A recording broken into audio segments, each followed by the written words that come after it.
মুখ্যমন্ত্রীর নিরাপত্তায় গাফিলতির জের নবান্নে পর্যালোচনা বৈঠকে ডিজি রাজীব কুমার। এই নিয়ে আরো ডিটেইলস জানাবেন আমাদের প্রতিনিধি দীক্ষা আমাদের সঙ্গে রয়েছেন। দীক্ষা,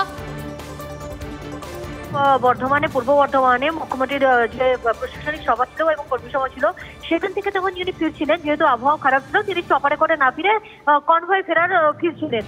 তার কনভয়ের সামনে আচমকা একটু গাড়ি চলে আসে এবং তার জন্য মুখ্যমন্ত্রীর কপালে চোট লাগে এবং পরবর্তীকালে আমরা রাজভবনে দেখেছিলাম, রাজভবন থেকে বেরিয়ে মুখ্যমন্ত্রী আশঙ্কা প্রকাশ করেছিলেন যে তারকে গতকালকে যে ঘটনাটা ঘটেছিল তাতে যদি তার গাড়ি চালক ব্রেক না করতেন তাহলে কিন্তু তিনি মরেই যেতেন। আর এই ঘটনার পরেই কিন্তু আজকে ডিজি রাজীব কুমার নবান্নে এর যে আইন শৃঙ্খলা ছিলেন এবং সিকিউরিটি ডিরেক্টর অফ সিকিউরিটি যে কন্ট্রোল যে সিকিউরিটি যিনি পীযূষ পান্ডে, তাকে নিয়ে এবং সমস্ত জেলার পুলিশ সুপার এবং কমিশনারেটের সিপিতে বৈঠক ডাকে। বেশ, সেই বৈঠকের দিকে আমাদের নজর থাকবে। দীক্ষা, ধন্যবাদ।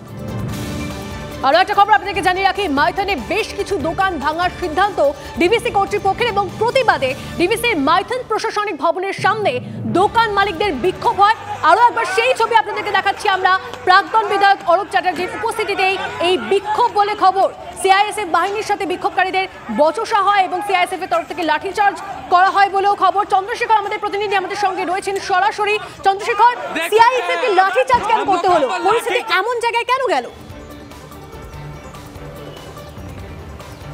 দেখো, গত 3 মাস ধরে এই সংঘাতটা চলছিল মাইথন ড্যাম, বিশেষ করে প্রশাসনিক ভবনের সামনে মাইথন ড্যামের ওই দিকটায়, অর্থাৎ ঝাড়খণ্ডের দিক থেকে যে ব্যবসায়ীরা রয়েছেন তারা ডিবিসি জমি দখল করে দীর্ঘদিন ধরে সেখানে ব্যবসা করছেন, এই ধরনের ডিবিসি কর্তৃপক্ষ অভিযোগ করছিল এবং তাদের উচ্ছেদে একটা নোটিশ দেওয়া হয়। কিন্তু তাদের দাবি ছিল দীর্ঘ 3 পুরুষ ধরে, অর্থাৎ 40 বছর ধরে প্রায় তারা এখানে দোকানদানি করছেন। হঠাৎ করে তাদের উচ্ছেদ করা হলে তারা কোথায় যাবেন, সেই জন্য তারা চাইছিলেন একটা আলোচনা হোক ডিবিসি কর্তৃপক্ষের সঙ্গে। আর এই নিয়েই কিন্তু নির্সার প্রাক্তন বিধায়ক, যিনি বর্তমানে মার্ক্সবাদী সমন্বয় কমিটির নেতা, অরূপ চ্যাটার্জির নেতৃত্বে মাইথনে যে প্রশাসনিক ভবন রয়েছে তার সামনে অবস্থান বিক্ষোভের কথা ছিল। এবং অবস্থান বিক্ষোভ যখন চলছিল তখন হঠাৎ করে দেখা যায় উত্তেজনা বাড়ে এবং সিআইএসএফ বাহিনীকে লাঠিচার্জ করতে হয়। যদিও সিআইএসএফ বাহিনীর দাবি যে তারা যে নির্দিষ্ট ব্যারিকেড তৈরি করে দিয়েছিল, সেই ব্যারিকেড তারা সীমা পার করে গেছিল বিক্ষোভকারীরা। শুধু তাই নয়, অসভ্য ভাষায় গালিগালাজ শুরু করা হয়েছিল এবং ছড়া হয়েছে। আরো আপডেট নেব, আপাতত ধন্যবাদ। আরো একটা খবর আপনাদেরকে জানিয়ে রাখি, নতুন ভোটারদের সঙ্গে মোদির আলাপচারিতার অনুষ্ঠান সম্প্রচারে পুলিশি বাধার অভিযোগ। এন্টালি ও বাগুইআটিতে প্রধানমন্ত্রীর অনুষ্ঠান সম্প্রচার বন্ধ করে দেওয়ার অভিযোগ। প্রতিবাদে বিক্ষোভ বিজেপি কর্মীদের। শাহবাজার থেকে আমাদের সঙ্গে রয়েছেন আমাদের প্রতিনিধি সুপ্রিয় সরাসরি। সুপ্রিয়, এক্স্যাক্টলি ঠিক কি ঘটনা ঘটলো? কারা এই যে সম্প্রচার চলছিল তা বন্ধ করে দিলেন এবং তাদের বিরুদ্ধে কি কোনো পদক্ষেপ করা হচ্ছে?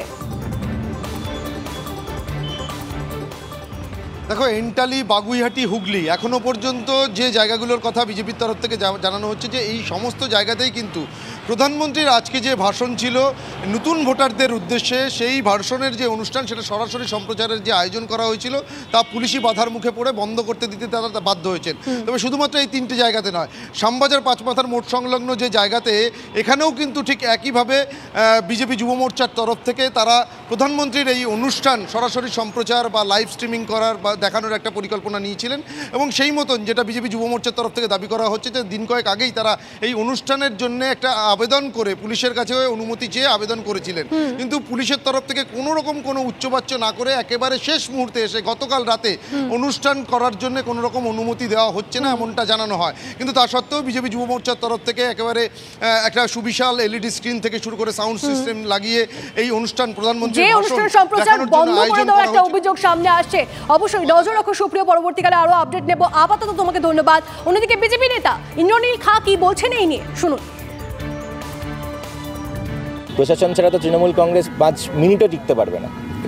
পুলিশ প্রশাসনকে যদি অপব্যবহার না করে তৃণমূল কংগ্রেস 5 মিনিটও টিকতে পারে না।